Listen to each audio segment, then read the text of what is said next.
کہ جہاں تک ایمان باللہ کا تعلق ہے، معرفت خداوندی فطرت انسانی میں موجود ہے، پہلے سے مضمر ہے، صرف یہ کہ خابیدہ ہے، ڈورمنٹ ہے، وہ شعور کی سطح پر نہیں ہے۔ آیات الہی کا اس میں اصل فعل اور عمل دخل یہ ہے کہ وہ اس شعور کو ایکٹیویٹ کرتی ہیں۔ یہ آیات الہیہ آفاق میں بھی ہے اور انفس میں بھی ہے۔ سنوریہم آیاتنا فی الآفاق وفی انفسہم حتی یتبین لہم انہ الحق وفی الارض آیات للموقنین وفی انفسکم افلا تبصرون۔ آیات آفاق میں بھی ہے، برگ درختان سبز در نظر ہوشیار، ہر ورق دفتر اصل معرفت کردگار، اپنے انسان کے اپنے باطن میں، اس کے اپنے وجود میں بھی ہے۔ اور پھر یہ کہ سب سے بڑھ کر قرآن مجید کی آیات ہے، جو اکثر و بیشتر تو انہی آیات کی طرف، آفاقی اور انفسی آیات کی طرف متوجہ کرتی ہیں، لیکن خود ان کے اندر یہ تاثیر موجود ہے کہ انسان کے اندر کے اس خابیدہ شعور کو بیدار کرے، وہ خابیدہ شعور کہ جو اللہ کی معرفت کا انسان کی فطرت میں ودیعت شدہ موجود ہے۔ یہی وہ بات ہے کہ جو ایک حدیث قدسی کے حوالے سے ہمارے ہاں خاص طور پر صوفیاء کے حلقے میں بیان ہوتی ہے، اگرچہ محدثین اس کی سند پر کلام کرتے ہیں، لیکن ہمارے ہاں اکثر و بیشتر مفسرین، یہاں تک کہ صاحب روح المعانی نے بھی ان احادیث کو قبول کیا ہے۔ ان میں وہ حدیث بہت مشہور ہے کہ کنت کنزا مخفیا فاحببت ان اعرف فخلقت الخلق، میں ایک چھپے ہوئے خزانے کے مانند تھا، میں نے یہ چاہا کہ مجھے پہچانا جائے تو میں نے خلق کو پیدا کیا۔ گویا کہ اللہ کی پہچان کا ذریعہ یہ مخلوق ہے۔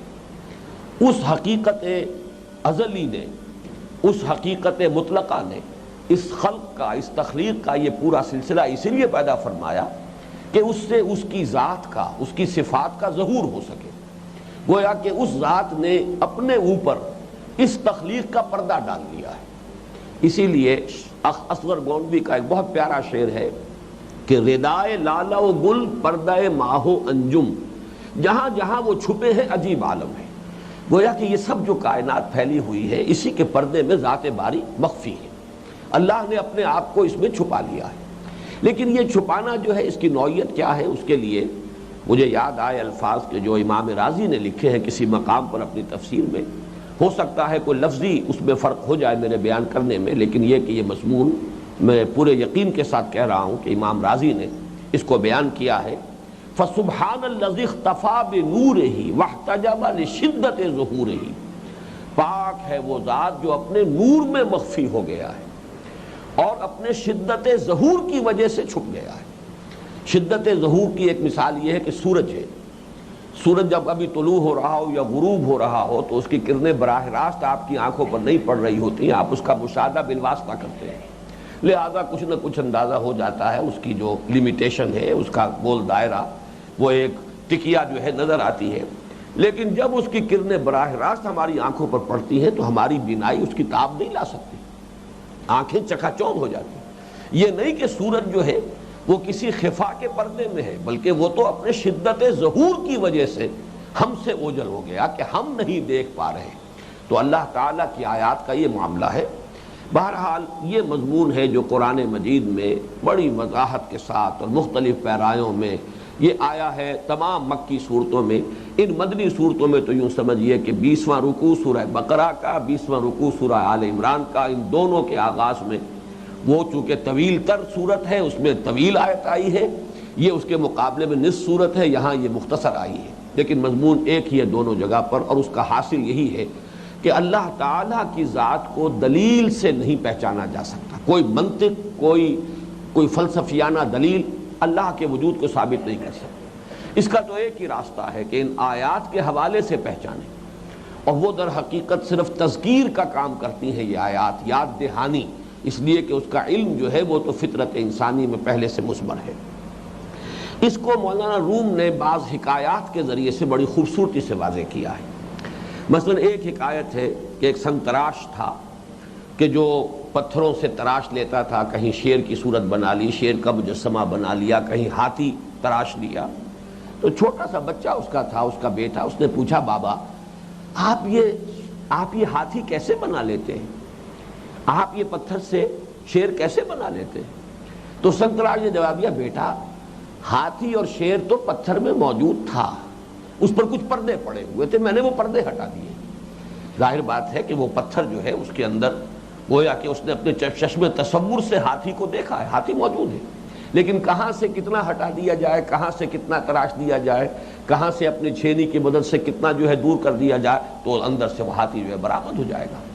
اسی طریقے سے ایمان باللہ فطرت انسانی میں ہے، اس پر پردے پڑے ہوتے ہیں ذہول کے، غفلت کے، عدم توجہی کے، یا اس سے آگے بڑھ کر شہوات کے، جذبات کے، خواہشات کے، اپنے من مانے تصورات کے، اپنے تعصبات کے، یہ پردے پڑے، یہ پردے اٹھا دیے جائیں تو اندر سے وہ اللہ تعالیٰ کا ایمان برآمد ہو جائے گا۔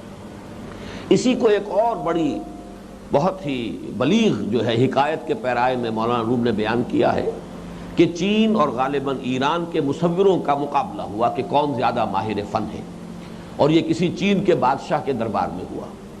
اس بادشاہ نے یہ کیا کہ دو دیواریں ایک دوسرے کے آمنے سامنے کھڑی کر دیں اور ان کے درمیان ایک پردہ حائل کر دیا۔ ایک ٹیم کو دے دی یہ دیوار کہ اس کے اوپر نقش و نگار بناؤ، جو تمہارا فن ہے اس کا مظاہرہ کرو۔ دوسرے کو سامنے والی دیوار دے دی، پردہ اس لیے حائل ہو گیا، دونوں اپنے اپنے کام میں مصروف رہے۔ آمنے سامنے اس لیے رکھا کہ بیک وقت دونوں کو دیکھ کر ان کا تقابل کیا جا سکے، موازنہ کیا جا سکے۔ ورنہ عام طور پر یہ ہوتا ہے کہ آپ دو چیزوں کا موازنہ کرنا چاہیں تو ایک دفعہ ایک چیز دیکھی، اب نگاہ ہٹا لی، دوسری چیز دیکھی، پھر ضرورت ہوتی ہے کہ پہلی کو دیکھیں، پھر کسی اعتبار سے پھر خیال ہوتا ہے کہ دوسری کو دیکھیں۔ اصل موازنہ ہوتا ہے جبکہ دونوں چیزیں بیک وقت سامنے ہوں۔ تو چین کے جو ایران کے مصور تھے انہوں نے تو بڑی محنت کی، بڑی مشقت کی، نقش و نگار بنائے، پھول بوٹے بنائے، جو بنایا۔ اور جو چین کے مصور تھے انہوں نے صرف یہ کیا کہ اپنی دیوار کو سیکل کر دیا۔ جب پردہ اٹھایا گیا تو وہ ساری محنت جو تھی وہ ایرانی مصورین کی وہ منعکس ہو گئی چینیوں کے اس دیوار کے اندر۔ یہ ہے گویا کہ مثال، اگر انسان صرف اپنے قلب کو سیکل کر لے تو معرفت خداوندی جو ہے پورے طور سے اس میں منعکس ہو جائے گی۔ اس کے علاوہ اسے کسی استدلال کی ضرورت نہیں۔ اس کے لیے جس کو میں نے کل کہا تھا جو ڈسکرسیو نالج ہے، دلیل اور استدلال اور استنباط اور استنتاج سے، منطق سے انسان پہنچے، کوئی ضرورت نہیں۔ قلب کو سیکل کر لیجئے، پردے اٹھا دیجئے، وہ تو موجود ہے، منعکس ہو جائے گا وہ معرفت خداوندی کا معاملہ۔ آخری بات اس ضمن میں جو عرض کروں گا وہ یہ ہے کہ اس معرفت رب کا اور ایمان باللہ کا جو نتیجہ نکلنا چاہیے وہ اس مقام پر تو آگے چل کر آئے گا اور وہاں کچھ اور رنگ اس کا ہے، لیکن اس کا ایک رنگ وہ ہے جو سورہ بقرہ میں سامنے آیا ہے، اور اس پہلی آیت کا درس مکمل نہیں ہوگا جب تک کہ اس کی طرف بھی توجہ مبذول نہ کرا دی جائے۔ سورہ بقرہ کے 20ویں رکوع کی دوسری آیت نمبر 165، اس میں واضح کیا گیا ہے کہ اس ایمان باللہ کا نتیجہ یہ ہونا چاہیے کہ اللہ تعالی محبوب ترین ہستی ہو جائے بندہ مومن کے نزدیک۔ والذین آمنوا اشد حبا للہ، یہ اس کا منطقی نتیجہ ہے۔ یہ گویا کہ ایک پیمانہ ہے، ایک کسوٹی ہے جس پر کہ انسان اپنے آپ کو پرکھ سکتا ہے کہ وہ صحیح معرفت حاصل ہوئی یا نہیں ہوئی، ایمان فی الواقع دل میں ہے یا نہیں ہے۔ اپنے گریبان میں انسان جھانکے، اگر تو اللہ ہی محبوب ترین ہے ہر شے سے، ہر ہستی سے، تب تو واقعتاً اللہ کی معرفت ہے۔ والذین آمنوا اشد حبا للہ۔ بلکہ اگر اسی الفاظ کے قالب میں اگر ڈھالیں گے آپ تو سورہ لقمان میں جو ہم نے پڑھا تھا کہ حکمت کا نتیجہ کیا، انشکر للہ، اگر اسی قالب میں ڈھالیں گے تو اس کا نتیجہ یہ نکلے گا والذین آمنوا اشد شکرا للہ۔ جو صاحب ایمان ہے وہ سب سے بڑھ کر شکر گزار ہوں گے اللہ کے۔ اس لیے کہ سورہ لقمان میں بھی آپ نے دیکھا ہے کہ یہ نہیں کہا گیا کسی اور کا شکر ادا نہ کرو، شکر کرو انشکر لی ولوالدیک، شکر کرو میرا بھی اور اپنے والدین کا بھی، اور والدین سے شروع ہو جائے گا۔ جس نے بھی آپ کے ساتھ کوئی احسان کیا ہے، کوئی بھلائی کی ہے، آپ کی کوئی ضرورت پوری کی، اس کا شکر ادا کیجئے، یہ آپ کے ذمے ہے۔ تو معلوم ہوا کہ در حقیقت ایمان کا تقاضا یہ کہ سب سے زیادہ شکر انسان میں اللہ کا ہو جائے۔ والذین آمنوا اشد شکرا للہ، یہ گویا کہ اسی مضمون کو کہ جو سورہ لقمان میں آیا ہے اگر اس آیت کے قالب میں ڈھالا جائے تو وہ یہ بنے گا، لیکن یہ کہ سورہ بقرہ کی آیت والذین آمنوا اشد حبا للہ، اللہ تعالی ہمیں اس درجے کا ایمان باللہ عطا فرمائے۔ اب آگے آئیے اس رکوع کی جو دو آیات اور ہیں، دوسری اور تیسری، جن کے بارے میں عرض کر چکا ہوں گزشتہ نشست میں کہ ان کا تعلق ہے ایمان بالآخرت کے ساتھ، اور ان میں امتزاج ہے منطق کا بھی اور فطرت کا بھی۔ اسی لیے یہاں اب آپ دیکھیں گے کہ یہاں ذکر اور فکر کے دو الفاظ آ رہے ہیں، اور اس موضوع پر یہ قرآن مجید کا ضربہ سنام ہے، بہت اہم مقام ہے۔ ارشاد ہوتا ہے الذین یذکرون اللہ قیاما وقعودا وعلی جنوبہم ویتفکرون فی خلق السماوات والارض ربنا ما خلقت ھذا باطلا سبحانک فقنا عذاب النار۔ یہاں ایک خیال تو یہ ہو سکتا ہے کہ یہاں الذین جو ہے وہ سابقہ آیت ہی میں جو آخری الفاظ آئے ہیں لِأُولِي الْأَلْبَابِ، اسی کی وضاحت کے لیے ہے، ان ہوش مندوں کے لیے نشانیاں ہیں آسمان اور زمین کی تخلیق میں اور رات اور دن کے الٹ پھیر میں، کہ جو دن رات صبح و شام ہر حال میں اللہ کا ذکر کرتے اور تفکر کرتے ہیں۔ لیکن یہ کہ ایک دوسری رائے جو میرے نزدیک راجح ہے وہ یہ ہے، وہ آیت مکمل ہو چکی ہے، اس میں ایمان باللہ کا مضمون مکمل ہو چکا ہے، وہ خود مکتفی ہے، اور اس کے لیے دلیل سورہ بقرہ کی آیت نمبر 164۔ الذین سے بالکل نیا مضمون شروع ہو رہا ہے۔ یہ الذین جو ہے سابقہ آیت کے ساتھ جوڑ نہیں رہا، بلکہ یہ در حقیقت مبتدا بن رہا ہے اگلی خبر کے لیے۔ اور اس میں اگر کوئی یہ خیال ہو یا دن میں یہ وسوسہ آئے کہ اس طریقے سے یہ اچھا اسلوب نہیں ہے کسی جملے کا الذین سے شروع ہونا اسم موصولہ سے، تو میں صرف ان کی وضاحت کے لیے عرض کر دوں گا، ان کے اطمینان کے لیے، کہ نہ صرف یہ کہ قرآن مجید میں بہت سے آیات میں استیناف جو ہے اس اسم موصولہ سے ہوتا ہے، بلکہ ایک مثال تو بہت ہی روشن ہے کہ ایک پوری سورت کا آغاز اسی لفظ سے ہوا ہے۔ سورہ محمد صلی اللہ علیہ وسلم، اس کا آغاز ہے الذین کفروا وصدوا عن سبیل اللہ اضل اعمالہم، وہ لوگ کہ جنہوں نے کفر کی روش اختیار کی اور جو خود بھی رکے اور دوسروں کو بھی روکتے رہے اللہ کے راستے سے، اللہ تعالیٰ نے ان کی ساری سعی و جہد کو اکارت کر دیا، ان کے تمام اعمال حق ہو گئے۔ تو گویا کہ الذین سے یہاں ایک پوری سورت شروع ہو رہی ہے، تو یہاں پر اس آیت کے یہاں سے استیناف یا اس کے آغاز میں کوئی حرج نہیں ہے۔ الذین یذکرون اللہ قیاما وقعودا وعلی جنوبہم، وہ لوگ کہ جو یاد رکھتے ہیں اللہ کو کھڑے ہوئے بھی، بیٹھے ہوئے بھی، اور اپنے پہلوؤں کے بل لیٹے ہوئے بھی۔ یہ تین ہی در حقیقت کیفیتیں انسان کی ہیں، یا وہ کھڑا ہوتا ہے چل رہا ہے تب بھی وہ کھڑے پوسچر میں ہے، سٹینڈنگ پوسچر میں ہے، وہ بیٹھا ہوا ہے یا پھر لیٹا ہے، اور لیٹنے میں عام طور پر انسان کا معاملہ یہی ہوتا ہے کہ کروٹ کے بل لیٹتا ہے۔ اور اس میں بلکہ امام راضی نے تو بڑی بحث کی ہے کہ یہی افضل بھی ہے، یہی چونکہ حضور سے بھی ثابت ہے کہ آپ جب سوتے تھے تو آپ اپنی داہنی کروٹ کے بل سوتے تھے، اور اپنا دایاں بازو جو ہے وہ اپنی ہتھیلی جو ہے وہ اپنے گال کے نیچے رکھ لیتے تھے۔ یہ آپ کے سونے کا انداز ہے، اور مسنون انداز یہی ہے، اس کو اختیار کرنا چاہیے۔ تو کروٹ کے بل سونا یہ فطری بھی ہے، اور گویا کہ ہمارے لیے تو مسنون ہے ہونے کے اعتبار سے اس کی اپنی اہمیت ہے۔ تو یہ کروٹ جنوب جنب کہتے ہیں اس پہلو کو، پہلوؤں کے بل یعنی لیٹے ہوئے، اور اس سے مراد کہ ہر حال میں، اسی کو کہتے ہیں اصطلاح میں دوام ذکر، اللہ کی یاد سے دل غافل نہ ہو، ہر وقت انسان جو ہے اللہ کو یاد رکھے۔ کوئی بھی کام کر رہا ہو، جیسے کہ پنجابی میں آپ کہتے ہیں کہ ہتھ کارول دل یارول، انسان کا قلب غافل نہ ہونے پائے۔ اور ذکر کیا ہے یہ بھی سمجھ لیجئے، ذکر کی تعریف کیا ہے، ڈیفینیشن کیا ہے؟ استحضار اللہ فی القلب، استحضار باب استفعال ہے، اللہ کو دل میں حاضر رکھنا، دل میں استحضار اللہ فی القلب، حاضر رکھنا، حاضر کر لینا اللہ کو دل میں خیال رہے۔ یہ ضروری نہیں کہ زبان بھی حرکت کر رہی ہو، جس کو آپ ذکر خفی کہتے ہیں، اس میں زبان جو ہے وہ حرکت نہیں کرتی۔ ذکر خفی ہے، ذکر جلی ہے، ذکر نفسی ہے، یہ تمام اس کی مختلف جو قسمیں ہیں، لیکن یہاں ذہن میں رکھیے کہ اس سے مراد کیا؟ استحضار اللہ فی القلب، اللہ کو دل میں موجود رکھنا، اسے حاضر رکھنا، اور یہ ہر حال میں دوام ذکر۔ اور وَيَتَفَكَّرُونَ فِي خَلْقِ السَّمَاوَاتِ وَالْأَرْضِ، اور تفکر کرتے ہیں، غور و فکر کرتے ہیں آسمانوں اور زمین کی تخلیق میں۔ یہاں میں چاہتا ہوں کہ ان دونوں الفاظ کے حوالے سے فکر کسے کہتے ہیں؟ منطقی ڈیفینیشن اس کی ہے استحضار المعرفتین لحصول معرفت اخرى، دو چیزیں آپ کو معلوم ہیں، ان دونوں کو بے وقت نگاہ کے سامنے لائیے، انہی کو منطق میں کہتے ہیں صغرا کبرا۔ ان دونوں کو سامنے رکھ کر ایک تیسری معرفت حاصل کرنا، اس سے کوئی نتیجہ برآمد کرنا، یہ ہے در حقیقت، اس کو ہم فکر کہتے ہیں۔ مشاہدے سے انسان نے کوئی بات نہیں اخذ کی ہے، کوئی اور اس سے پہلے اس کے پاس معلومات پہلے سے موجود ہے، ان دونوں کو کمپیئر کرتا ہے، ان کا موازنہ کرتا ہے، ان سے استدلال کرتا ہے، استنتاج کرتا ہے، اور اس سے کی اور نتیجے تک وہ پہنچ جاتا ہے۔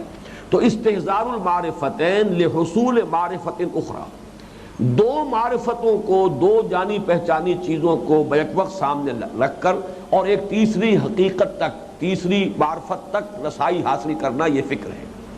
تو یہ ذکر اور فکر در حقیقت یہ دو چیزیں جو ہے انسان کے لیے جو واقعتاً انسان کہلانے کے مستحق ہوں۔ انسان کہلانے کے حقیقتاً مستحق وہی لوگ ہیں جو صاحب شعور ہوں۔ قرآن مجید نے جو لوگ عقل سے کام نہیں لیتے، بے شعور لوگ ہیں، انہیں حیوان قرار دیا ہے۔ اولئک کالانعام بل ھم اضل، وہ چوپائے ہیں، فرق صرف یہ کہ دو ٹانگوں پر چلنے والے چوپائے ہیں، یا انسان نما حیوان ہے، نظر آتے ہیں وہ انسان، حقیقت میں حیوان ہے، انسان نہیں۔ لہم قلوب لا یفقہون بہا وَلَهُمْ أَعْیُنٌ لَا یبصرون بہا وَلَهُمْ آذان لا یسمعون بہا اولئک کالانعام بل ھم اضل۔ حیوانوں کا سا دیکھنا دیکھتے ہیں، کتے نے بھی دیکھ لیا کار آ رہی ہے، وہ بھی اپنے آپ کو بچاتا ہے، انسان نے بھی اتنا ہی کچھ دیکھا ہے، تو آخر اس سے کون سا بہت بڑا فرق واقع ہو گیا۔ بکری نے بھی دیکھ لیا کہ یہ درخت جو ہے اس کے پتے مجھے کھانے چاہیے، اور یہ چیز جو ہے یہ میرے کھانے کی نہیں ہے، اتنی پہچان اسے بھی حاصل ہو گئی، اتنی ہی پہچان آپ کو بھی حاصل ہو گئی، تو حیوانی سطح سے اوپر تو نہیں اترے۔ حیوانی سطح تو یہ ہے اس سے اوپر اٹھنا اور انسانی سطح پر آنا، دیدن دیگر آموز سنیدن دیگر آموز، دیکھنا بھی کوئی اور دیکھنا سیکھو، اور سننا بھی کوئی اور سننا سیکھو۔ اہل نظر ذوق نظر خوب ہے، لیکن جو شے کی حقیقت کو نہ دیکھے وہ نظر کیا۔ انسان گہرائی میں جائے، اس کے پس پردہ جو حقیقت چھپی ہوئی ہے اس کو تلاش کرے، اس کو سمجھنے کی کوشش کرے۔ اس اعتبار سے ذکر اور فکر اس گاڑی کے دو پہیے ہیں جن سے انسان کا شعور ترقی کرتا ہے۔ اس کو نہایت خوبصورتی سے مولانا روم نے کہا تھا، ای قدر گفتین باقی فکر کن۔ دیکھو اس قدر تو ہم نے تمہیں بتا دیا، باقی اب خود سوچو۔ فکر اگر جامد موت رو ذکر کن، اگر فکر کہیں رک جائے، آگے نہیں بڑھ رہا، تو جاؤ ذکر کرو۔ فکر آرد ذکر را در ذکر آرد فکر را در اہتزاز، یہ ذکر جو ہے یہ فکر کے اندر ایک نئی جنبش، نئی حرکت، نیا جوش، نئی پیش قدمی کی کیفیت پیدا کر۔ اہتزاز کہتے ہیں کسی چیز کے اندر حرکت کا پیدا ہو جانا۔ زمین مردہ پڑی ہوئی تھی، اذا انزلنا علیہ الماء اہتزت وربت، جب ہم نے اس پر پانی برسا دیا اب اس کے اندر سرسراہٹ پیدا ہوئی، اب اس کے اندر سے وہ روئیدگی جو ہے باہر نکلی، وہیں پر پھر اب حشرات الارض بھی نظر آئیں گے، وہیں پر اب چہچہانے لگیں گے پرندے بھی، گویا کہ ہر طرح سکون تھا اور جمود تھا، اور اب اس میں حرکت پیدا ہو گئی۔ تو اس کو اہتزاز کہتے ہیں۔ ذکر آرد فکر را در اہتزاز، ذکر را خورشید این افسردہ ساز، یہ ساز اگر افسردہ ہو جائے، خاموش ہو جائے، تو اثر نو اس کو اس موسیقی اور ان آوازوں کے برآمد کرنے کا ذریعہ جو ہے وہ ذکر ہوگا۔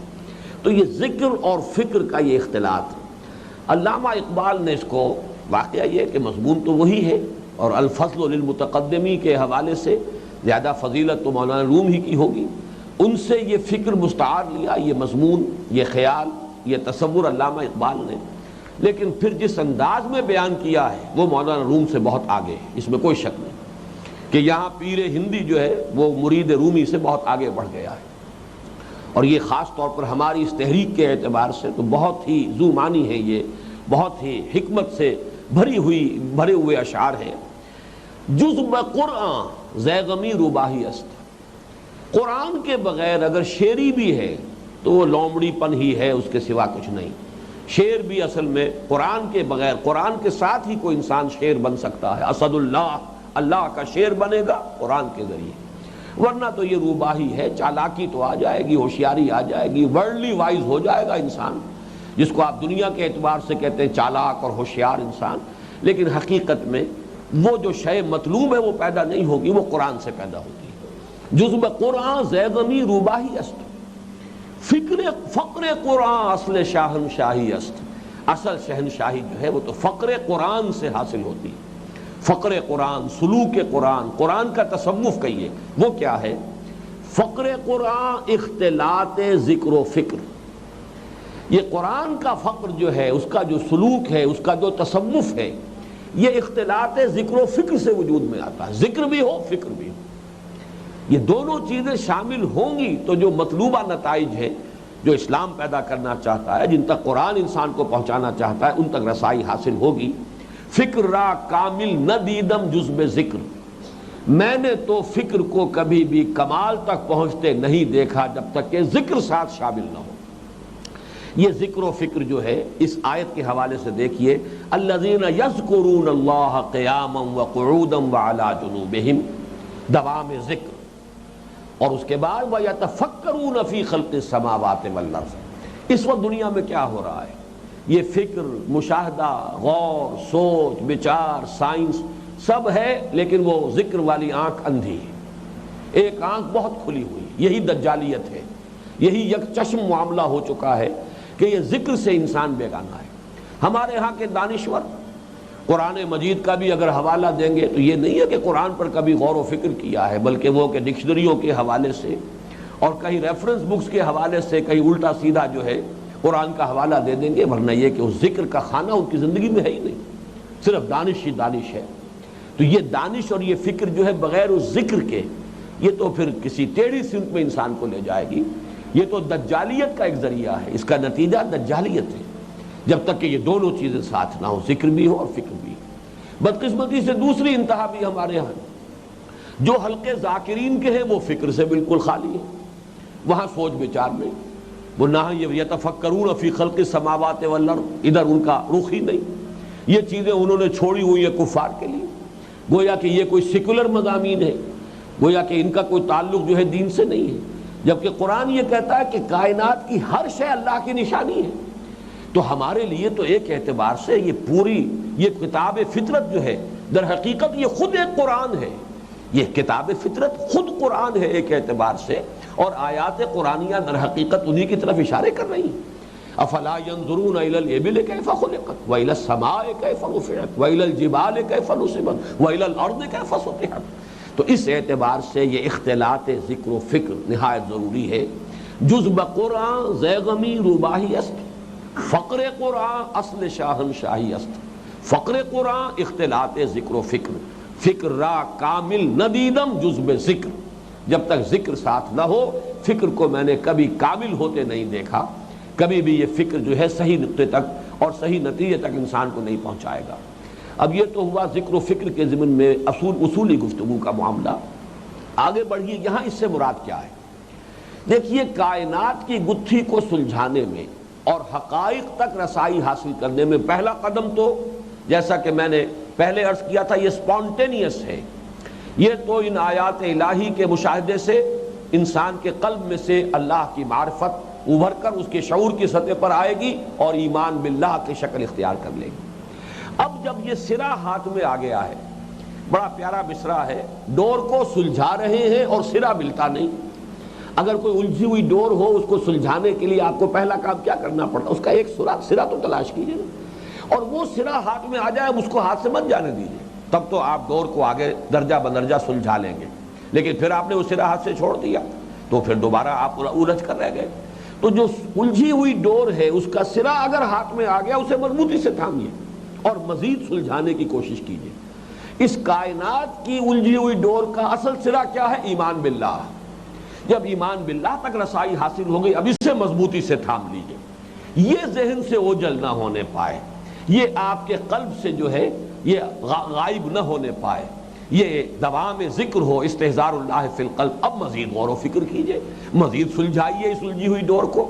یہ ہے گویا کہ نقشہ جو کھینچا گیا، الذین یذکرون اللہ قیاما وقعودا وعلی جنوبہم۔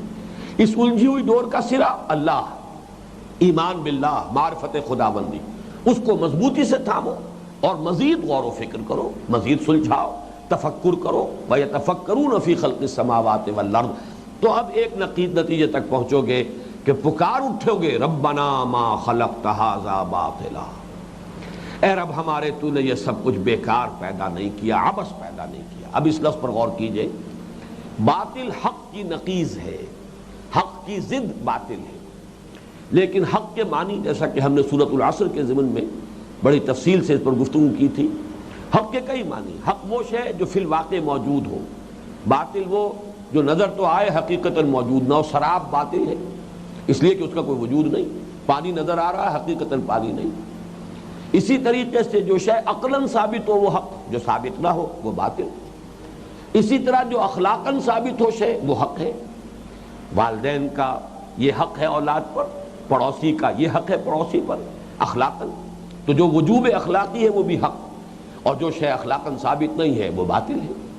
اسی طرح ایک معنی اس کے ہے جو شے با مقصد ہے، نتیجہ خیز ہے وہ حق، جو بے مقصد ہے وہ باطل۔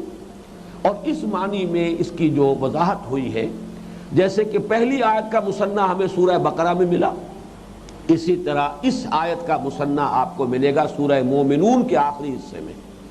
افحسبتم انما خلقناکم عبثا وانکم الینا لا ترجعون، کیا تم نے یہ سمجھا تھا کہ ہم نے تمہیں بیکار پیدا کیا تھا، عبث پیدا کیا تھا، اور یہ کہ تم ہماری طرف لوٹائے نہ جاؤ گے؟ عبث کہتے ہیں بیکار کام، کار عبث، بیکار، بے مقصد۔ تو عبث کے معنی میں لفظ باطل یہاں آیا ہے، اے رب ہمارے تو نے یہ سب کچھ بیکار بے مقصد پیدا نہیں کیا۔ یہ ہے گویا کہ فکر انسانی کی ایک اور چھلانگ، کہ یہاں جو شے ہے با مقصد ہے، گھاس کا ایک تنکا بھی بے مقصد نہیں۔ یہ تو ہو سکتا ہے ہمارے علم کو ابھی تک رسائی نہ ہوئی ہو، کسی چیز کے مقصد کو ہم نہ سمجھ پائے ہوں، لیکن جیسے جیسے ہمارا سائنس کا علم جو ہے بڑھ رہا ہے، محسوس ہو رہا ہے ہر شے کے اندر ایک حکمت پوشیدہ ہے، ہر چیز یہاں کسی نہ کسی مفید مقصد کو پورا کر رہی ہے۔ حشرات الارض بھی یوں ہی نہیں ہے، اسی طریقے سے گھاس کا ایک تنکا بھی عبث نہیں ہے، کوئی شے عبث نہیں ہے۔ ربنا ما خلقت ھذا باطلا، اے رب ہمارے، ہم نے جتنا غور کیا ہے ہمیں یہاں کوئی شے بے مقصد عبث نظر نہیں آئی، کوئی شے باطل نہیں ہے، ہر شے با مقصد ہے، نتیجہ خیز ہے۔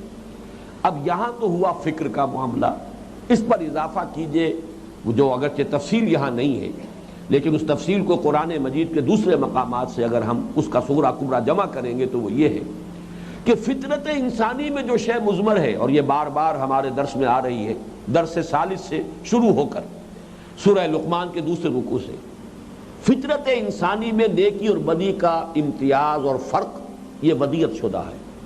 انسان جانتا ہے یہ شر ہے، یہ خیر ہے، یہ نیکی ہے، یہ بدی، بدی بدی ہے، نیکی نیکی ہے، خیر خیر ہے، شر شر ہے۔ اب ان دونوں چیزوں کو جوڑیے، فطرت کی شے کیا ہے؟ نیکی اور بدی کا امتیاز۔ عقل کیا کہہ رہی ہے؟ کوئی شے بے مقصد نہیں ہے۔ تو سوال یہ ہے کہ اس نیکی اور بدی کا بھی تو نتیجہ نکلنا چاہیے۔ گندم از گندم بے رویت جو سے جو، گندم سے گندم پیدا ہوتی ہے، جو سے جو پیدا ہوتا ہے۔ تو اگر نیکی نیکی ہے اور یہ صرف ہمارا کوئی خود ساختہ خیال نہیں ہے، یہ واقعی ایک شے ہے، واقعی حقیقت ہے، تو اس کا نتیجہ خیر نکلنا چاہیے۔ اور اگر بدی بدی ہے، برائی ہے، حقیقتاً شر ہے، واقعتاً شر ہے، وہ بات نہیں ہے جسے آج کل ہم کہہ دیتے ہیں کہ nothing is good or bad, only thinking makes it so۔ یہ تو آج کل کا در حقیقت ملحدانہ طرز فکر جو ہے یہ اس کی تعبیر ہے۔ حقیقت واقعی یہ ہے کہ فطرت انسانی حکم لگاتی ہے کہ یہ اچھائی ہے، سچ بولنا اچھا ہے، جھوٹ بولنا برا ہے۔ جو جھوٹ بولتا ہے وہ اپنے آپ کو کہتا ہے میں مجبور ہوں، کیا کروں، ضرورت ہے، ناگزیر ہے، لیکن یہ کہ اس کو بھی معلوم ہے کہ یہ برا کام ہے جو میں کر رہا ہوں، اس کا ضمیر اس وقت اسے ملامت کر رہا ہوتا ہے کہ تم یہ غلط حرکت کر رہے ہو، اس لیے کہ فطرت انسانی خیر اور شر میں امتیاز کرتی، پہچانتی ہے۔ تو اس پہچان کا نتیجہ نکلنا چاہیے، یہ اب عقل کا تقاضا ہوا، لیکن مشاہدہ یہ ہے کہ اس دنیا میں تو نہیں نکلتا۔ اس دنیا میں تو بسا اوقات الٹے نتیجے نکل رہے ہیں۔ بھلے لوگ یہاں اکثر و بیشتر دیکھتے ہیں کہ ان کے فاقے آ رہے ہیں، برے لوگ، اشرار، جن کے لیے کوئی نہ قانون ہے نہ کوئی ضابطہ ہے، وہ لوگ یہاں عیش کر رہے ہیں۔ اور یہ کوئی آج ہی کی بات نہیں، ہمیشہ کی بات ہے۔ نوع انسانی کی تاریخ میں وہ لمحات اور وہ دور بڑے مختصر آئے ہیں جبکہ نیکی کا غلبہ رہا ہے، اکثر و بیشتر تو بدی کا غلبہ رہا ہے۔ نیکی تو شاذ ہی کبھی آئی ہے حکمرانی کی حیثیت میں، اکثر و بیشتر جو ہے وہ تو بدی ہی کا راج رہا ہے۔ اور بد جو ہیں اور بد کردار لوگ جو ہیں انہوں نے گلچھرے اڑائے ہیں، انہوں نے عیش کیے ہیں، انہوں نے ایوان سجائے ہیں، انہوں نے محل بنائے ہیں، انہوں نے لوگوں کا خون چوسا ہے بلکہ پیا ہے۔ یہ سب کچھ اس دنیا میں ہوتا ہے۔ اب اس کا نتیجہ کیا نکلا؟ یہ ہے اب ذکر و فکر کا اختلاط۔ ذکر و فکر کے اس امتزاج سے جو نتیجہ برآمد ہو رہا ہے، لازماً کوئی دوسرا عالم ہونا چاہیے جس میں کہ خیر کا نتیجہ خیر برآمد ہو، شر کا نتیجہ شر برآمد ہو، اور بھرپور طور پر برآمد ہو۔ اس دنیا میں تو ایک اور لیمیٹیشن بھی ہے۔ آپ نے لاکھ کوشش کی ہے اپنا یہ قانونی نظام بنا کر، اور پولیس اور چوکی اور پرچہ اور عدالت، چور کو سزا دی جائے، ڈاکو کو سزا دی جائے، کسی قاتل کو سزا دی جائے، لیکن یہ کہ اتنی لیمیٹیشنز ہیں۔ اول تو یہ کہ بیل منڈے چڑھنا آسان نہیں، جرم کا ثابت ہو جانا آسان نہیں، وہ تو there's many a slip between the cup and the lip، درمیان میں نہ معلوم کتنے خلا ہے۔ رشوتوں کا دور چل رہا ہے اور سفارشیں چل رہی ہیں، اور ہر دور میں رہا ہے معاملہ، کوئی دور اس سے خالی نہیں رہا۔ پھر میں عرض کروں گا بہت مختصر دور ہے وہ جو ان چیزوں سے خالی رہے ہیں۔ اس اعتبار سے اول تو یہ مشکل کہ آپ مجرم کو کیفر کردار تک پہنچائیں، یہ سارے مرحلے طے ہو جائیں، جرم ثابت بھی ہو جائے، گواہیاں مل جائیں، کہیں کوئی رشوت نہیں، کوئی سفارش آڑے نہیں آئی، آپ نے واقعتاً سزا سنا دی۔ پھر لیمیٹیشن یہ ہے کہ فرض کیجئے کہ ایک بوڑھے انسان نے ایک جوان انسان کو قتل کر دیا، لگتا کیا ہے قتل کرنے میں؟ آج کل تو آپ کو معلوم ہے ذرا سی ایک انگلی کی جنبش ہے صرف۔ بوڑھا انسان سب کھا پی چکا، عیش کر چکا، اپنے بال بچے پال چکا، زندگی کی ساری جو ہے بہاریں دیکھ چکا، ذمہ داریاں پوری کر چکا، اس نے جوان آدمی کو قتل کیا ہے، جس کی کوئی جوان بیوی بیوہ ہوئی ہے، جس کے کوئی چھوٹے چھوٹے بچے یتیم ہوئے۔ اس کے کہاں تک اثرات پہنچیں گے؟ یہ بچے جو اپنے والد کے سائے سے محروم ہو گئے ہیں، ان کی تربیت جو ہے غلط رخ اختیار کر کے ممکن ہے کہ انہیں بھی مجرم بنا کر اٹھائے۔ نوع انسانی کے لیے گویا کہ ایک بہت بڑا نقصان کا معاملہ ہو رہا ہے، جس کا کہ حساب لگانا ممکن نہیں، ہیومنلی امپاسبل، کہ اس ایک چھوٹے سے جرم کے اثرات کب تک جائیں گے، کہاں کہاں تک پہنچیں گے، کہاں کہاں تک اس کے اثرات جو ہے ممتد ہوں گے۔ تو اب آپ بتائیے کہ اگر آپ اس کو پوری سزا دینا چاہیں تو کیا کریں گے؟ ہٹلر کو پوری سزا کوئی دینا چاہتا تو کیا کر لیتا؟ اس کا ایک ایک ریشہ بھی فورسپ سے علیحدہ کر دیا جاتا، تب بھی اس کے جرائم کی پوری سزا تو نہیں ہو سکتی۔ اور محمد الرسول اللہ صلی اللہ علیہ وسلم کو اگر پوری دنیا پورا بدلہ دینا چاہے تو کیا دے سکتی تھی؟ ظاہر بات ہے یہ دنیا، اس کا پیمانہ بڑا محدود ہے۔ ایک ایسا عالم چاہیے جہاں کے پیمانے جدا ہوں، جہاں موت آ کر چھٹکارا نہ دلا دے، سزا ملے اور بھرپور ملے، یہ نہ ہو ثم لا يموت فیہا ولا یحییٰ، ایسا نہ ہو کہ موت آئے اور چھٹی ہو جائے۔ موت آئی تو گویا کہ اس عذاب سے انسان کو رستگاری اور آزادی حاصل ہو گئی۔ وہ پیمانے جدا ہوں، وہاں کے قوانین جدا ہوں، وہاں کے نوابیس جدا ہوں، وہاں جو جسم دیا جائے اس کے بھی قوانین طبیعہ جدا ہوں، اس کی فزیولوجی جدا ہو، ایک عالم ہونا چاہیے تاکہ بھرپور بدلہ ملے۔ یہ ہے وہ نتیجہ اختلاط ذکر و فکر، ایمان باللہ سے ایمان بالآخرت تک کا سفر۔ ربنا ما خلقت ھذا باطلا، اے رب ہمارے تو نے یہ سب کچھ بیکار اور بے مقصد پیدا نہیں کیا۔ اور یہاں سے انہوں نے وہ سفر اختلاط ذکر و فکر کے ساتھ فقر قرآن کے ذریعے سے وہ طے کیا، سبحانک، اے رب ہمارے تو پاک ہے اس سے۔ کار عبث کرنا یہ تو بچوں کا کام ہے، کھلنڈرے بچے ہوتے ہیں جو بیکار کام کرتے ہیں۔ تیری ذات بہت بلند و بالا ہے اس سے کہ تو کار عبث کرے، تو کوئی شے باطل تخلیق فرمائے، تیری ذات کے ساتھ اس کی کوئی مناسبت ہی نہیں، تو اعلیٰ ہے، عرفہ ہے، منزہ ہے اس سے، سبحانک، پاک ہے تیری ذات، فقنا عذاب النار۔ اب یہاں معاملہ آیا کہ چونکہ دوسرا عالم ہونا چاہیے، عالم آخرہ، اس میں جزا بھی ہو سزا بھی ہو، تو اصل میں اس میں زیادہ قابل حذر شے تو یہ ہے کہ سزا سے انسان بچ جائے، لہذا فوراً وہ کہتے ہیں فقنا عذاب النار، تو بچائیو اے رب ہمارے ہمیں اس آگ کے عذاب سے۔ یہ ہے ایمان باللہ سے ایمان بالآخرت تک کا سفر۔ یا نوٹ کر لیجئے، ہمارے اس منتخب نصاب کے چوتھے درس میں جنت کی نعمتوں کا تذکرہ آیا تھا، آگ کا عذاب اور جہنم کا ذکر پہلی مرتبہ آ رہا ہے اس پورے منتخب نصاب میں۔ سورۃ العصر سے ہم چلے ہیں، پھر آیت البر، پھر سورہ لقمان کا دوسرا رکوع، پھر سورہ حمیم و سجدہ کی آیات، پھر سورہ فاتحہ۔ اب چھٹے درس میں آ کر یہاں جہنم کا اور آگ کا ذکر ہوا، فقنا عذاب النار۔ ربنا انک من تدخل النار فقد اخزیتہ، اے رب ہمارے جسے تو نے آگ میں داخل کر دیا اسے تو رسوا کر دیا، وہ تو گویا کہ ہمیشہ ہمیش کے لیے برباد ہو گیا۔ یہ آخری رسوائی ہے، یہ جو ہے یہ اصل میں یہ رسوائی جو ہے سب سے بڑی رسوائی، اس لیے کہ ذالک یوم التغابن، ہار اور جیت کے فیصلے کا دن تو وہ ہے جو اس روز ایگزونریٹ ہو گیا، بری ہو گیا، وہ ہے کہ جو در حقیقت نجات پا گیا، اور جو اس روز پکڑا گیا اور جہنم میں جھونک دیا گیا تو ابدی رسوائی جو ہے اس کا مقدر بن گئی۔ فقط اخزیتہ وما للظالمین من انصار۔